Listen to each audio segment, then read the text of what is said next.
Pirmas skyrius. Kodėl dauguma netampa finansiškai laisvais?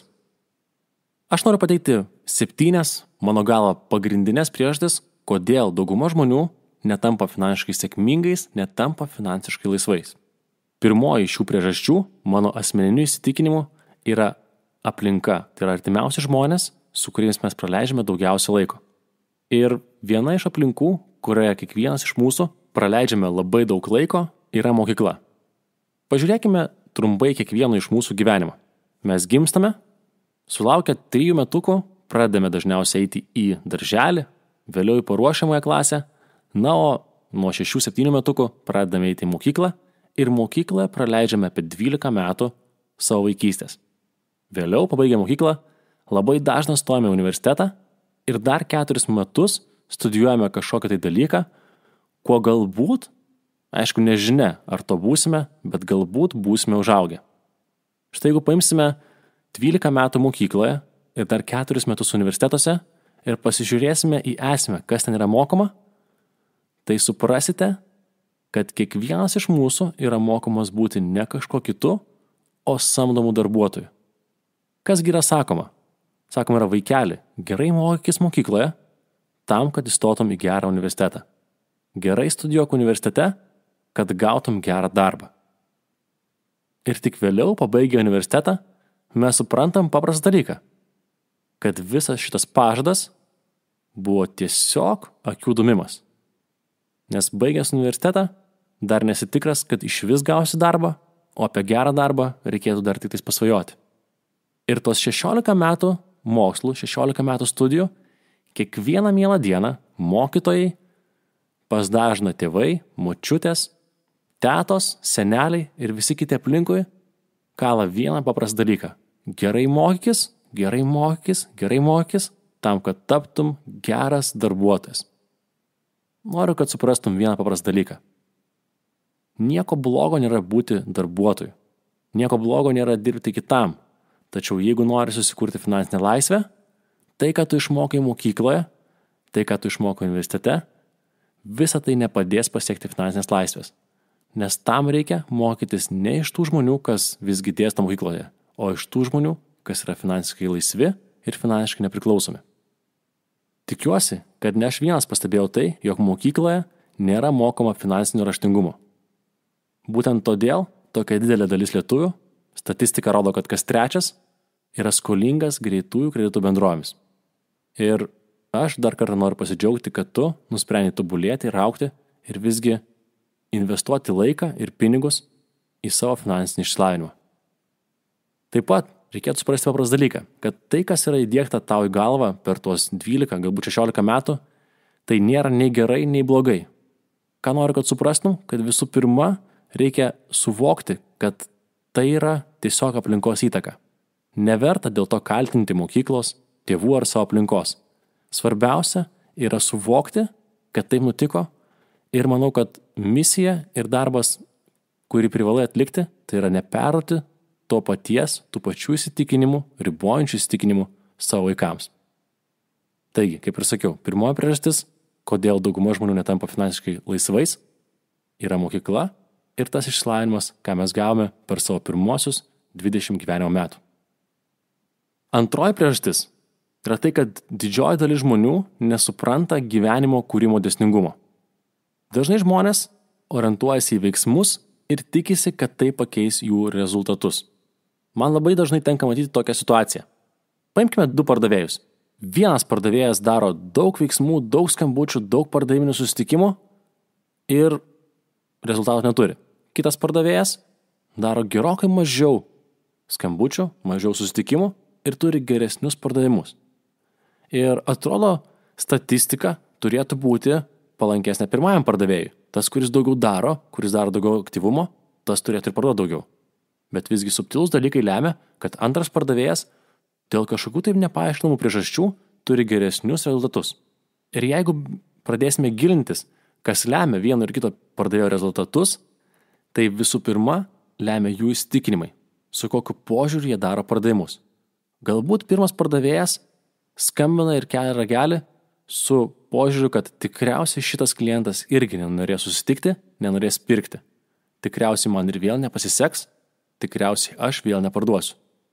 Na, o antrasis galvoja, kad taip, pas mane netrukus ateis pats geriausias mano viso gyvenimo klientas, jis tikrai pirks ir mes turėsime nuostabų pokalbį. Ir tai lemia visą pokalbio eigą, visą pokalbio dinamiką ir galiausiai visus rezultatus. Tai jeigu pasižiūrėsime į gyvenimą per tą procesą, kas lemia jūsų rezultatą, visų pirma reikėtų gilintis į tuos dalykus, kas nėra aiškiai matomi. O tai yra mūsų mintis ir mūsų jausmai. Visų pirma, mūsų mintis, mūsų įsitikinimai apie pinigus, mūsų įsitikinimai apie žmones lemia mūsų jausmus, na, o mūsų jausmai akivaizdu, kad lemia jau matomą dalyką. Mūsų veiksmai lemia mūsų rezultatus. Ir jeigu norite dramatiškai, drastiškai pakeisti savo rezultatus gyvenime, visų pirma, reikėtų orientuotis į mintis, kuriosgi yra pagrindinė šaknis, tai kas lemia jūsų rezultatą.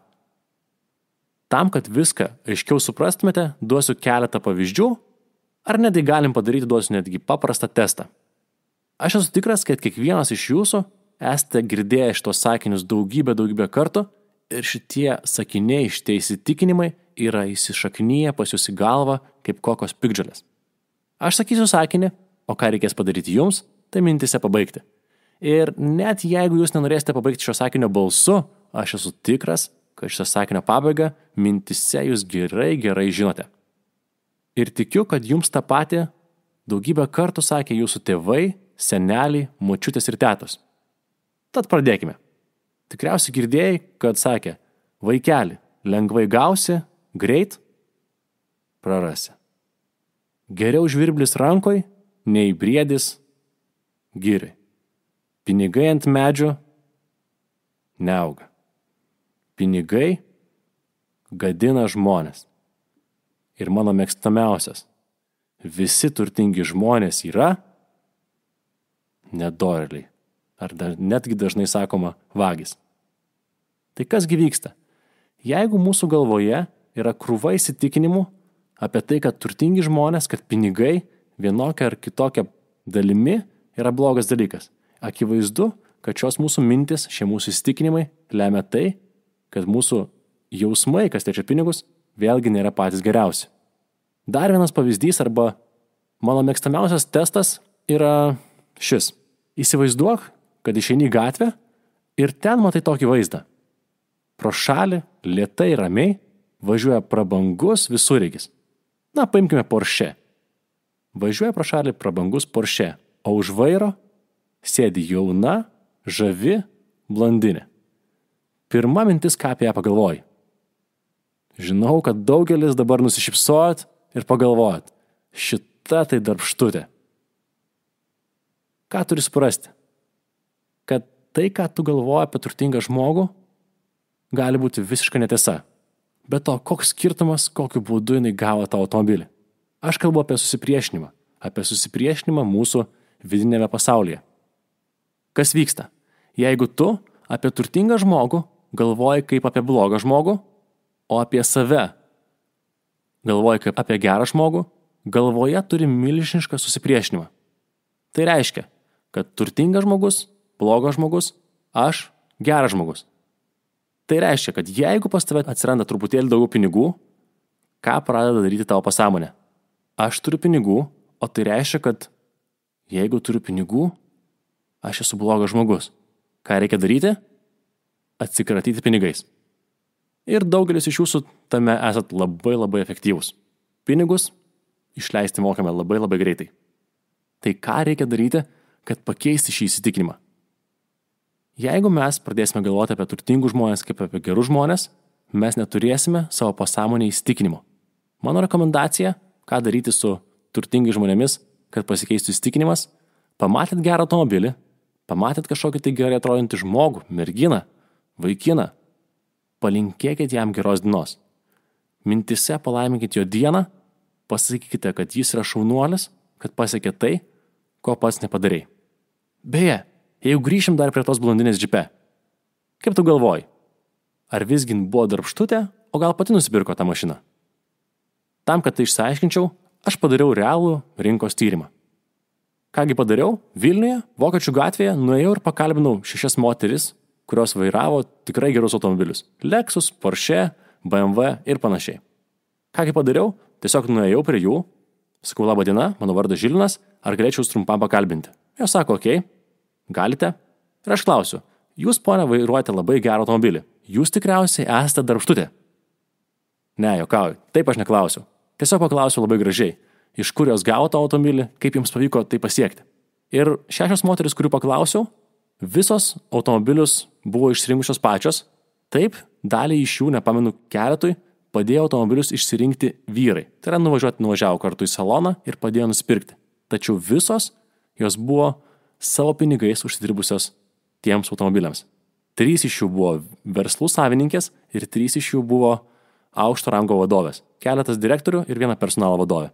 O verslininkės buvo kosmetikos parduotuvių savininkė, grožio salonų savininkė ir berods buhalterinės įmonės savininkė. Ką tai reiškia? Kad tos moteris tuos pinigus užsidirbo pačios.